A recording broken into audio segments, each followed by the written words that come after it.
Ezra Blackwood stood alone on the front porch of his cabin, coffee cooling in his calloused hands, his eyes fixed on the dusty horizon. For 15 long years he had spoken more to cattle than to people, his voice fading into silence with each passing season. The valley had become both prison and sanctuary, tucked between two ridgelines, sheltered from the chaos beyond. Today that silence was supposed to end. Martha. The name barely left his lips in whispers, but it had lived in his thoughts for months. They had exchanged letters, 6 in total. Enough for him to believe that perhaps, just perhaps, someone could see worth in a man like him. She was coming from Missouri by stagecoach, arriving with nothing but a suitcase and trust in a man she had never laid eyes on. And he was here, waiting, nervous in a way that felt unfamiliar, not like facing down a coyote in the dark or digging a fence post in frozen soil. This was different. This was hope, and hope made his hands tremble more than any gunfight ever had. He adjusted his weathered coat and scanned the horizon again. The sun was climbing. She'd be here soon, and with her arrival, maybe, just maybe, he'd get a second chance at the kind of life he'd once stopped believing in.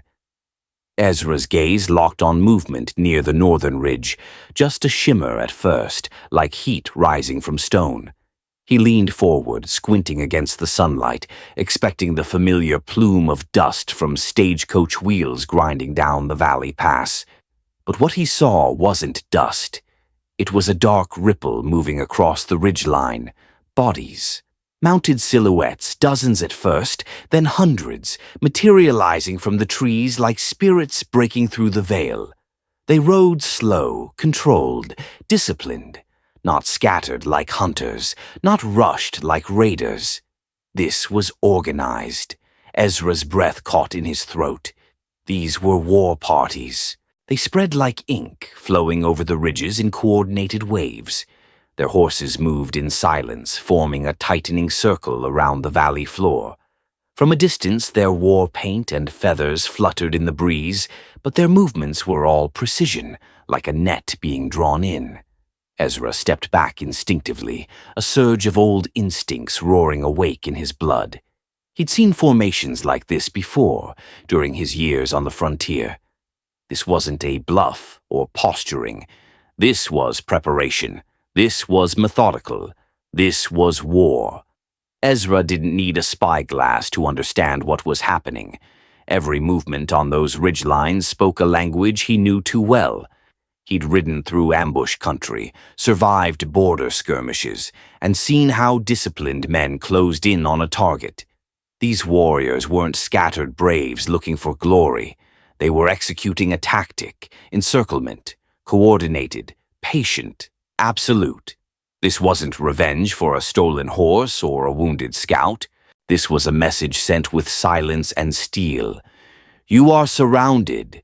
You are out of time.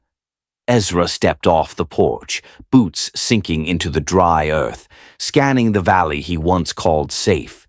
His home was now a trap. No noise, no shouts, no visible weapons raised. Just pressure, deliberate closing, suffocating. From every corner of the sky, thin spirals of smoke began to rise, one from the western bluff, another from the high pines to the south, a third near the river bend, and the last directly above the narrow pass where the stagecoach would enter. 4 signals, 4 markers. Ezra's chest tightened. That wasn't communication, it was coordination. A signal that the trap was set, and the prey was still unaware. He turned slowly, taking in the layout of the valley. The creek that fed eastward to the trading post, likely blocked. The game trail he'd once used to outrun a flood, watched, or worse. Even the ridge path that nearly broke his leg a decade ago was now a death route. He gripped the porch railing hard, the old wood creaking beneath his fingers. No way out. No help coming. Whoever these men were, they didn't come to make demands or barter for land. They had come to end something. Ezra didn't know what yet, but he could feel it in his bones. The reckoning had arrived. At precisely the hour her letter had promised, the distant rattle of wooden wheels echoed through the valley's mouth. The stagecoach appeared from the pass like a relic from a safer world, its frame coated in dust, its driver oblivious to the noose tightening around them. Ezra didn't move from behind the water trough. His rifle was loaded but rested low. Any sudden action would trigger consequences. Neither he nor she could survive. The coach slowed, then stopped in front of the ranch house, completely unaware of the 400 sets of eyes watching from every ridge. The driver hopped down, stretched his back, and opened the door. And then, just like that, she was here. Martha Coleman stepped onto the hard-packed earth with the careful poise of someone who had endured rough miles but hadn't let it break her. She wore a plain travel dress, wrinkled at the hem, but carried herself with a quiet strength that cut through the dust like a knife. Her hands adjusted her hat, her eyes took in the valley with cautious wonder. Ezra had imagined this moment 100 times, but nothing he'd pictured came close to the weight of her presence now, especially not in the middle of a war zone. Ezra rose slowly from behind the trough, stepping into view with measured calm, careful not to startle anyone, her or the men hidden on the hills. Martha turned toward him, brushing dust from her skirt. Her face lit up with a smile that felt too innocent for the moment. "Mr. Blackwood, I presume." Her voice was clear, steady.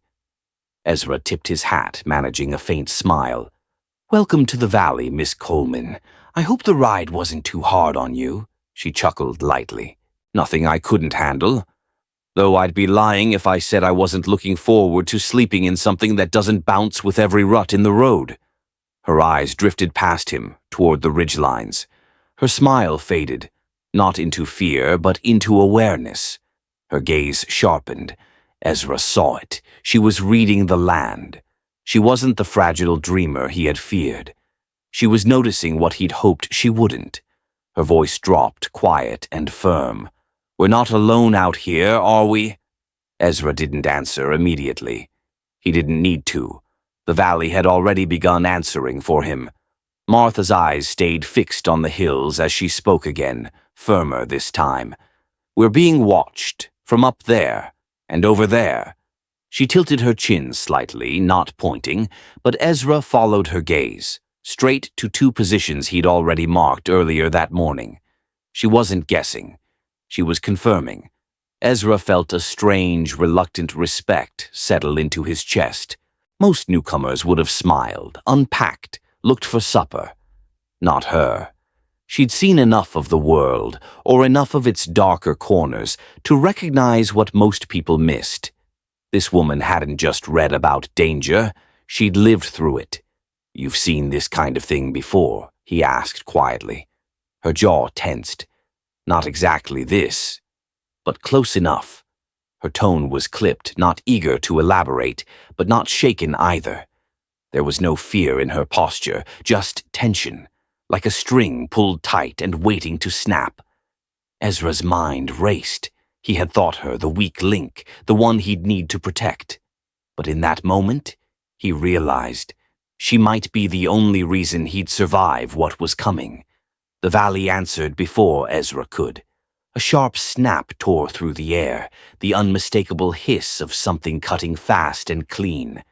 An arrow slammed into the porch post inches from Martha's head, quivering there like a warning sent from the ridgelines above. She didn't scream, she didn't flinch. She just stared at it, then slowly turned to Ezra. His blood had already gone cold.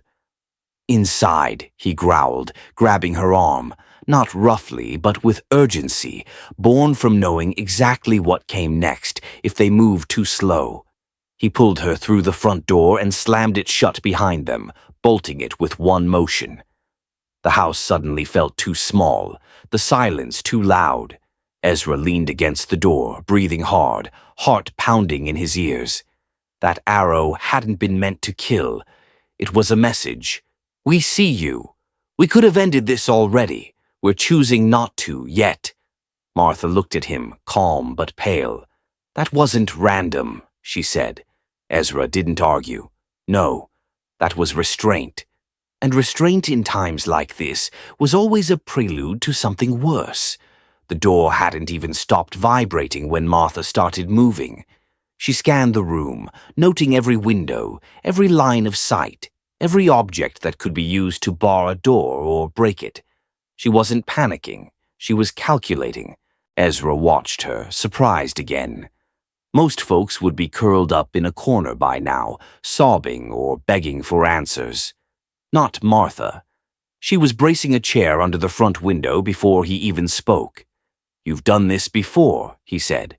She didn't look at him. Enough to know when it's real. There was no pride in her voice, just history. She moved to the back door, tested the lock, then stepped away from it. "Too exposed," she muttered. "We can't defend from here if they come close." Ezra nodded. She was right. Her presence had shifted, from guest to partner. The mail-order bride who arrived with hope now stood like someone who had seen hope fall apart before and had learned how to live past it. Ezra realized she wasn't just here to build a new life. She'd brought pieces of an old one with her, the kind forged in survival. The silence outside began to shift, not with shouting or war cries, but with something older, deeper. A low boom, steady and hollow, drifted in from the ridge lines, then another, then another. Ezra froze. The drums came not in fury, but with measured, haunting rhythm, like the heartbeat of something ancient waking from beneath the soil. It wasn't the sound of horses charging or arrows whistling. It was ceremonial. Martha moved to the window, lips parting slightly as the sound crept into the floorboards, the walls, their bones. "That's not a call to arms," she whispered. Ezra nodded grimly. "No, it's a call to witness." The beats weren't fast. They weren't meant to stir adrenaline. They were meant to stir memory, grief, judgment. It was the sound of a people preparing not for conquest, but for justice. Or maybe revenge. Ezra knew enough about the tribes to recognize the cadence. This wasn't a random act. It was ritual, deliberate, measured. And whatever was coming next, it wouldn't be quick. Out of the tree line came a single rider, moving with the unhurried confidence of someone who knew he'd already won.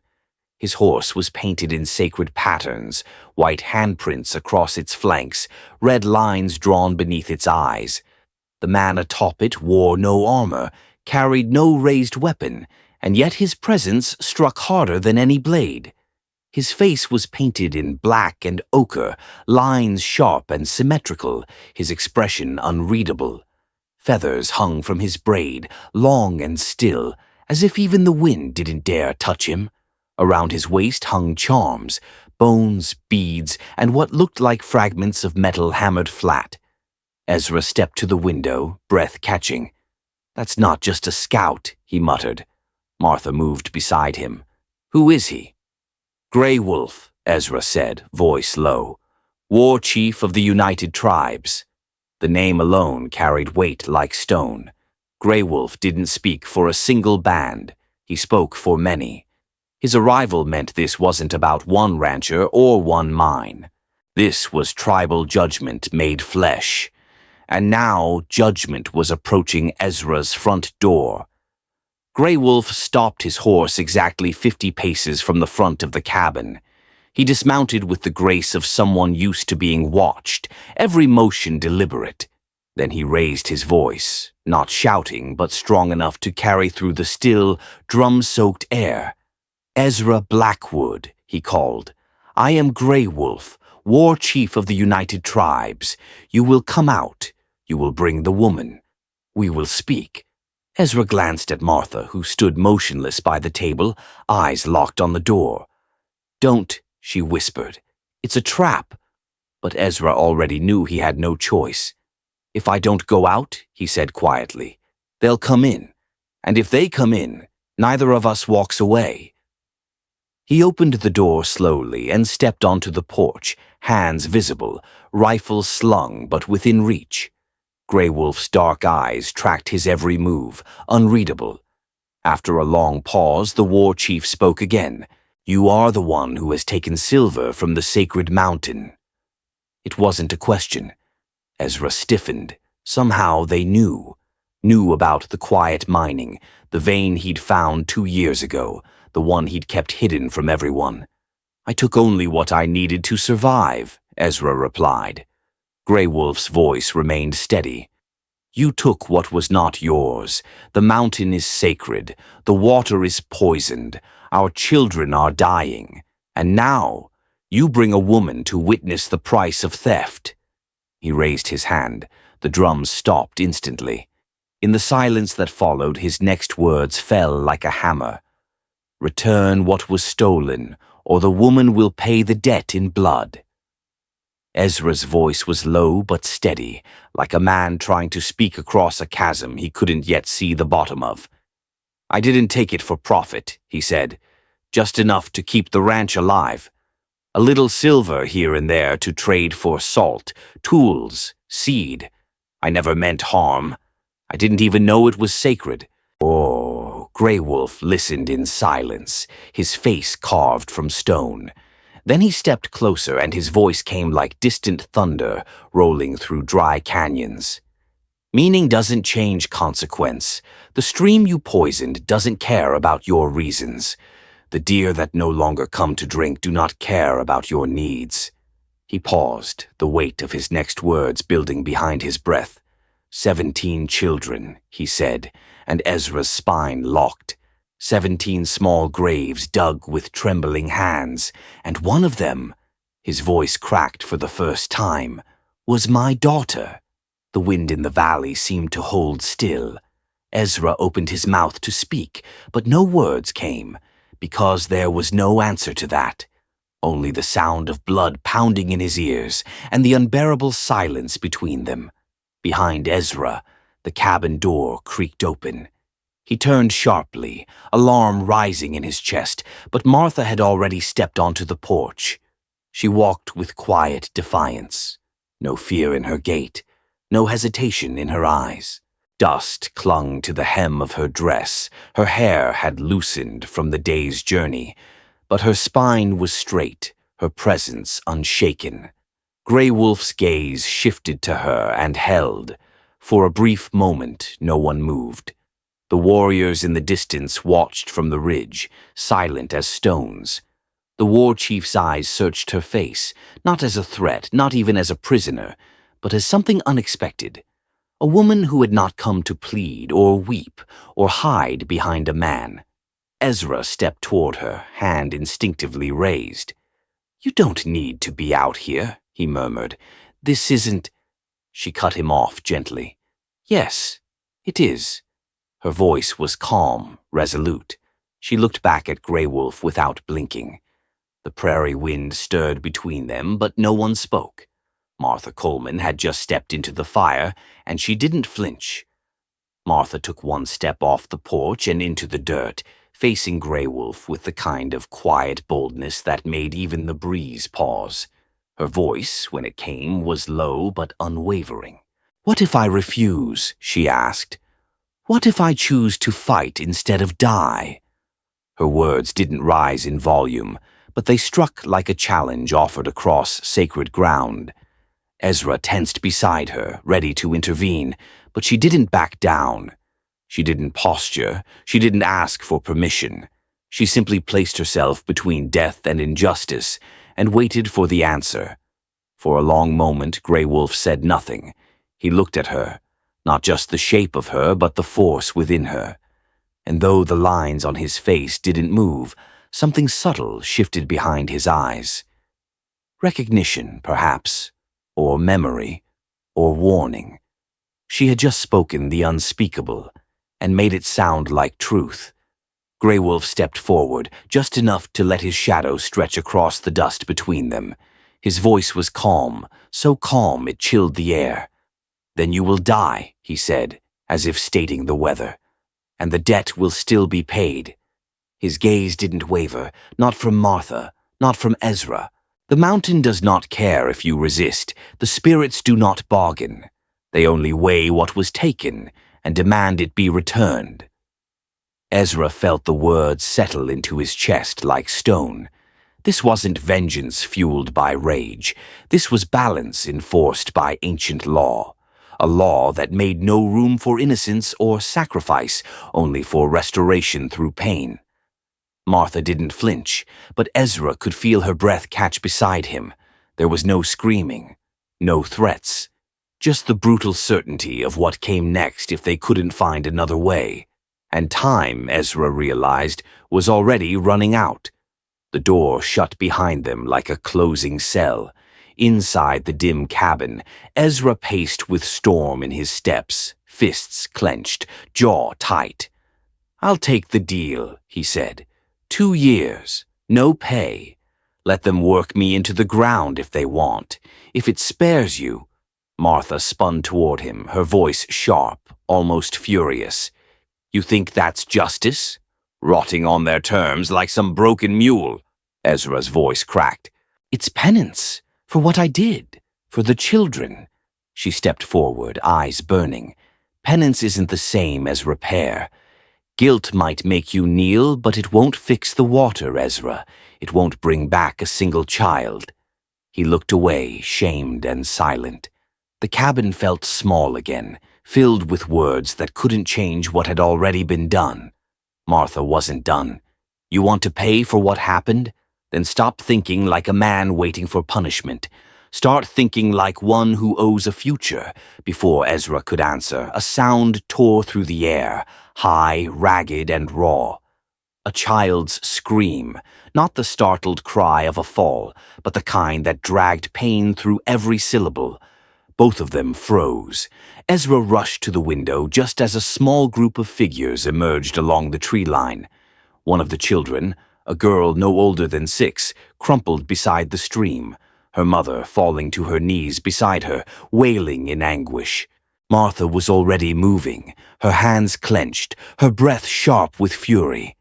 "It's the water," she said under her breath. "Again." Ezra didn't move. He stood there, motionless, staring out at the child as if the weight of every decision he'd ever made had landed all at once on his shoulders. His mouth opened, but no sound came. His eyes, haunted now, locked on the stream. And in them was the terrible knowledge. It wasn't just about what he'd taken. It was about what he hadn't stopped. Martha stepped to the window beside him, her voice low and cold. "You want to pay the price, Ezra? Then pay attention." And for the first time, he truly did.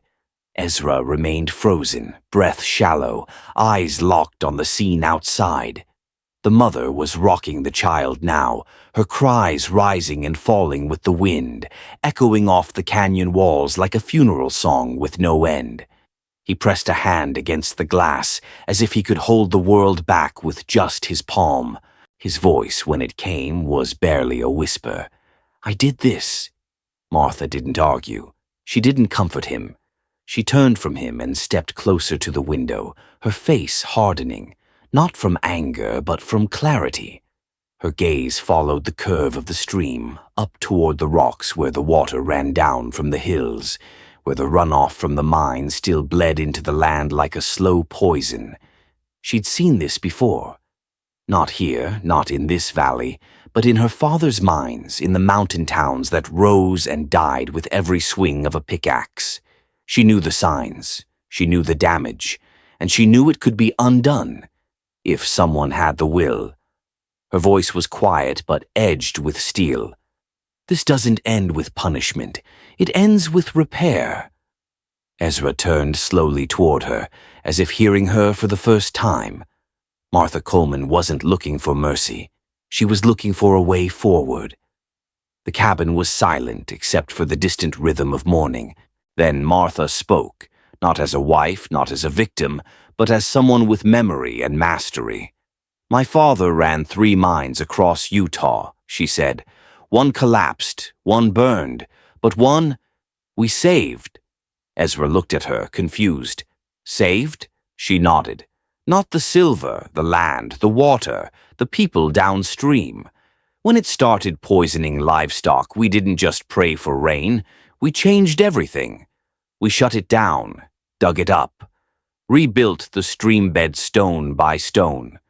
She turned fully to him, her voice steady now, each word a quiet revolution. I know how to fix this. I've done it before. Ezra blinked, the shame and sorrow in his eyes, slowly giving way to something else. Hope. Martha stepped closer, her boots firm on the wooden floor, her voice unwavering. Give me 6 months, she said. I'll purify the stream, neutralize the runoff, and restore the water line. The damage isn't permanent, not yet. The soil still breathes. Ezra stared at her as if he were seeing her for the first time, not as the woman he'd waited 15 years to meet, but as a force of nature who'd walked straight into hell and started drawing blueprints for its repair. This isn't a plea for mercy, she continued. It's a proposal. I'm not your burden, Ezra. I'm your partner, if you're brave enough to stop waiting for punishment and start building something worth surviving. Outside, the wind shifted. The drums were gone now, replaced by a quiet, too deep to trust. Ezra stepped to the door and opened it slowly. Martha joined him, and together they walked into the valley, not as fugitives or sacrifices, but as two people ready to face a nation's wrath with an unexpected answer. Hand in hand, they approached Grey Wolf, and Martha spoke the words that changed the war before it began. We offer not blood, but repair. The last light of the sun touched the ridge as Grey Wolf stepped forward, studying the pair standing before him. Dust clung to their boots, sweat shone on their brows, but their posture held no fear, only resolve. He tilted his head slightly, eyes narrowing. You would stay here? He asked Martha directly. Work alongside those who would have taken your life hours ago? The valley held its breath. Martha didn't hesitate. I'll work among anyone who wants to save their children, she said. Her words didn't plead. They landed with the weight of a promise. And I won't run from the mess your people didn't make. A murmur moved through the warriors in the distance, something between surprise and respect. Ezra glanced at Martha, his throat tight. She had just bound herself to this land with something far stronger than marriage. Grey Wolf didn't smile, but his voice softened. Then let the mountain hear your vow. Grey Wolf turned his gaze to Ezra. If she fails, he said quietly, if even one more child drinks poison, there will be no second mercy. Not for her, not for you. His words were not a threat. They were law, shaped by generations of loss. The silence that followed was heavier than gunfire. Ezra nodded slowly. Understood. The final rays of sunlight spilled across the valley like a blessing, or a warning. The warriors on the ridge stood still. No arrows flew, no horns sounded. Weapons remained sheathed. The standoff, born in suspicion and ancient fury, was shifting, just slightly, into something rarer, a gamble on grace. Grey Wolf lifted one hand. Behind him, his people began to retreat, not in defeat, but in a kind of reverent uncertainty. They gave no cheers, no smiles, only space. As night settled in, Martha and Ezra stood alone in the hush between two nations. And for the first time since the mountain had been opened, the land was quiet. The last sliver of sun dipped behind the jagged ridge, casting long shadows across the valley floor. Ezra stood shoulder to shoulder with Martha, both of them breathless, not from fear, but from the weight of what had just been exchanged. No contracts, no oaths written in ink, only words, courage, and the silence that followed. Across the distance, rifles remained slung. Arrows stayed in quivers. Not a single warrior moved to attack. And yet, something far greater had happened. A surrender of hate, not territory. A choice, trembling in its newness, to wait and to watch. It wasn't peace, not yet, but it was the first breath of it. Grey Wolf turned without a word, vanishing into the dusk, leaving behind only a warning and a chance. Ezra reached for Martha's hand. She took it, And somewhere between two worlds, something old began to die, and something braver began to live. 3 years had passed since the day Ezra and Martha stood beneath the sinking sun, pledging themselves to a future forged from trust and hard work. Now the valley bore the fruits of their labor. The stream that once carried the bitter taste of poison now shimmered crystal clear, weaving like a silver ribbon through fields reborn. Children's laughter filled the air, a melody as bright and free as the wildflowers blooming along the banks. Deer returned cautiously at first, their delicate hooves stirring soft earth, while birdsong layered the mornings with hope. The land was healing, and with it, so were its people. The valley no longer whispered of loss, but of second chances. The entrance to the silver mine, once a source of greed and death, was now sealed beneath carefully arranged stones. Symbols carved by the hands of both settlers and tribal elders marked the spot, a silent treaty etched in rock. It was no longer a place of taking, but a place of remembering, of reverence for the mountain's sacredness and the lives lost to its wounds.